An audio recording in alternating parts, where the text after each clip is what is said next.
সম্মানের প্রতীক, যাকে আমি অনেক বেশি শ্রদ্ধা করি, ভালোবাসি এবং এই অঞ্চলের মানুষ সকলেই তাকে শ্রদ্ধা করে ভালোবাসে।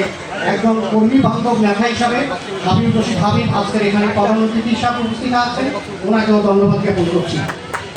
সেই সাথে মঞ্চে যারা উপস্থিত আছেন সকলের কিন্তু আমি সকলের নাম নিয়ে সময়টা লস করতে চাই না, সবাইকে শুভেচ্ছা জানাচ্ছি এবং সকল উপস্থিতিকে ধন্যবাদ এবং শুভেচ্ছা জানাচ্ছি।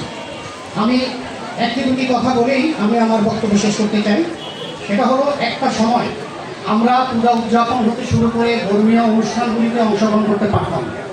আমাদেরকে ভিন্ন রাস্তায় যেতে হতো অথবা আমাদেরকে টাচ মোবাইল দেখে তারপরে যেতে হতো। সেই পরিবেশ থেকে আজকে একটি মুক্ত পরিবেশে আপনারা পূজা উদযাপন করছেন অথবা জন্মাষ্টমী উদযাপন করছেন।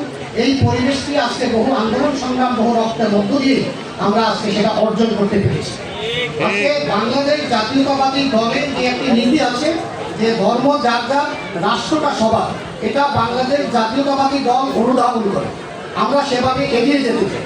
আমরা চাই সকলে মিলে রাজনীতি করতে, আমরা সকলে মিলে রাষ্ট্রটাকে সাজাতে চাই এবং ভবিষ্যতে দুর্নীতিমুক্ত রাষ্ট্র ব্যবস্থার জন্য 31 দফার ভিত্তিতে বাংলাদেশ গড়ে উঠবে, সুশাসন প্রতিষ্ঠা হবে। সেই ক্ষেত্রে আমরা সকলে মিলে কাজ করে যেতে চাই।